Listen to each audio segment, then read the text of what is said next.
नमस्कार और स्वागत है। आज हम जेपीएससी असिस्टेंट इंजीनियर 2026 के लिए समझ लीजिए एक पौराणिक युद्ध पुस्तिका को डिकोड करने वाले हैं। ये सिर्फ एक परीक्षा नहीं है, ये एक असली चुनौती है और ये है इसका बैटल मैनुअल। तो चलिए इस चुनौती को जीतने की रणनीति को समझना शुरू करते हैं। सबसे पहले एक सवाल जो हर एस्पिरेंट को खुद से पूछना चाहिए, क्या कोई इसलिए सबसे मजबूत है क्योंकि वो एक इंजीनियर है, या फिर वो इंजीनियर ही इसलिए है क्योंकि वो सबसे मजबूत है? जेपीएससी एई परीक्षा की जो तैयारी है ना, वो इसी सवाल के जवाब से शुरू होती है। ये सिर्फ टेक्निकल नॉलेज का टेस्ट नहीं, ये आपकी हिम्मत और ताकत का भी इम्तिहान है। अब जरा ध्यान दीजिए, क्योंकि गेम के नियम पूरी तरह बदल चुके हैं। ये है 2026 का कलिंग गेम, और यहाँ पुराने तौर तरीके बिल्कुल काम नहीं आने वाले। और सबसे बड़ा गेम चेंजिंग बदलाव, प्रीलिम्स परीक्षा को हटा दिया गया है और इस एक मूव ने पूरे मैदान का नक्शा ही बदल कर रख दिया है। जी हाँ, सबसे बड़ा बदलाव, प्रीलिम्स का दौर अब खत्म। गेट पर अब कोई फिल्टरिंग नहीं होगी। 2026 में कैंडिडेट को सीधे मुख्य मुकाबले की गहराई में उतरना होगा। इसका मतलब तैयारी का हर एक पल अब पहले से कहीं ज्यादा कीमती हो गया है। तो ये बदलाव असल में दिखता कैसा है? देखिए, 2026 से पहले क्या होता था? एक मल्टी स्टेज फिल्टर था। पहले प्रीलिम्स, फिर मेंस और आखिर में इंटरव्यू। लेकिन 2026 के इस कलिंग गेम में ये एक सीधी टक्कर है। मतलब अब सिर्फ 2 ही स्टेज हैं, 1000 मार्क्स का मेंस और 200 मार्क्स का इंटरव्यू। कोई वार्म अप नहीं, सिर्फ सीधी लड़ाई। चलिए अब इस 1000 मार्क्स के डोमेन के अंदर चलते हैं, जो हमारा असली बैटलफील्ड है। इसे जीतना है तो इसकी बनावट को समझना ही होगा। इस डोमेन के बेसिकली 2 हिस्से हैं। पहला है सेक्शन 1 ऑब्जेक्टिव, पूरे 600 मार्क्स का। ये एमसीक्यू के तेज और सटीक वार की तरह है, जहाँ स्पीड और एक्यूरेसी ही सब कुछ है। और दूसरा है सेक्शन 2 कन्वेंशनल, 400 मार्क्स का। ये पारंपरिक लड़ाई के भारी और थका देने वाले वजन जैसा है, जहां आपकी गहराई और प्रेजेंटेशन की परख होगी। दोनों में महारत हासिल करनी ही पड़ेगी। इस डोमेन के अंदर 2 चुनौतियों का सामना करना है। एक तरफ है जनरल एबिलिटी का अभिशाप, जिसमें जनरल इंग्लिश और जनरल स्टडीज शामिल हैं। ये वो नींव है जिसे नज़रअंदाज करना बहुत बड़ी गलती होगी। और दूसरी तरफ अपना क्लैन चुनना होगा, सिविल या मैकेनिकल इंजीनियरिंग। यही आपकी विशेष शक्ति है, आपका स्पेशलाइजेशन। अच्छा, तो अब हम मैदान को समझ गए हैं, तो अब अपना हथियार बनाने का समय आ गया है। इस विशाल सिलेबस को जीतने के लिए क्या रणनीति होगी? तो पेश है लिमिटलेस स्ट्रैटेजी। यहाँ एक बहुत बड़ा भ्रम है जिसे तोड़ना जरूरी है। वो भ्रम है कि 100% सिलेबस एक साथ पूरा किया जा सकता है।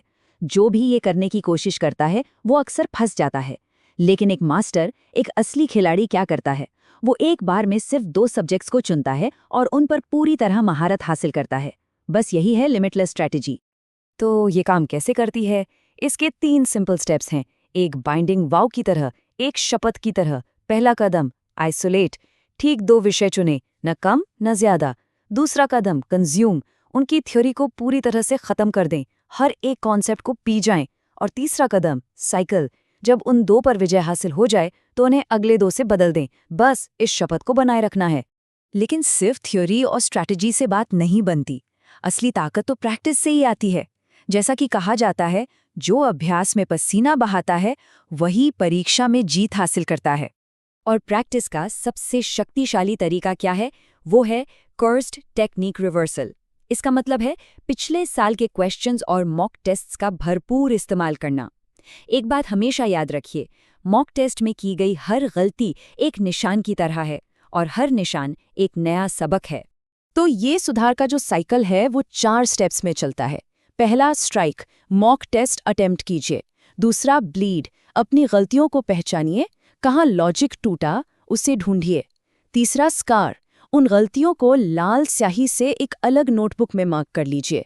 और चौथा हील, उस कमजोरी को दूर करने के लिए थ्योरी को दोबारा पढ़िए और कॉन्सेप्ट को मजबूत कीजिए। ठीक है, मेंस की तैयारी हो गई, लेकिन मुकाबला अभी खत्म नहीं हुआ है। अब समय है फाइनल बॉस को हराने का। कन्वेंशनल पेपर और इंटरव्यू, जहां आपकी ऑरा और सोल का असली टेस्ट होगा। कन्वेंशनल पेपर्स में सिर्फ सही जवाब देना काफ़ी नहीं है, उसे पेश करने का तरीका यानी आपकी ऑरा सबसे ज़्यादा मायने रखती है। एक वीक ऑरा वाला जवाब मतलब गड़बड़ प्रेजेंटेशन, वो परीक्षक की नज़रों में खो जाता है, जबकि एक ओवरवेलमिंग ऑरा वाला जवाब अपनी छाप छोड़ता है। याद रखिए, गंदगी में छिपा एक सही उत्तर भी एक फेल अटेम्प्ट ही माना जाता है। तो सवाल है कि ये ओवरवेलमिंग ऑरा बनाई कैसे जाए। इसके 3 तरीके हैं। पहला, मैनिफेस्टेशन, एकदम साफ सुथरे डायग्राम और टेक्निकल डिटेल्स बनाएं। दूसरा, प्रिसिजन, कोई भी स्टेप छोड़ना नहीं है, अपना पूरा लॉजिक दिखाइए। और तीसरा, क्लैरिटी, फाइनल जवाबों को बॉक्स और अंडरलाइन करें ताकि आपकी मास्टरी साफ तौर पर दिखे। जब आप 1000 मार्क्स का डोमेन पार कर लेते हैं, तब एंट्री होती है फाइनल बॉस रूम में, जो है 200 मार्क्स का इंटरव्यू। यहाँ असली लड़ाई शब्दों से होती है। ये 10 से 25 मिनट का वो दौर है जहां आपकी काबिलियत का वजन तौला जाएगा। इंटरव्यू पैनल आपकी शख्सियत के 5 पिलर्स को टेस्ट करेगा। पहला, झारखंड के बारे में कितनी पकड़ है। दूसरा, कोर इंजीनियरिंग डोमेन के बेसिक्स कितने मजबूत हैं।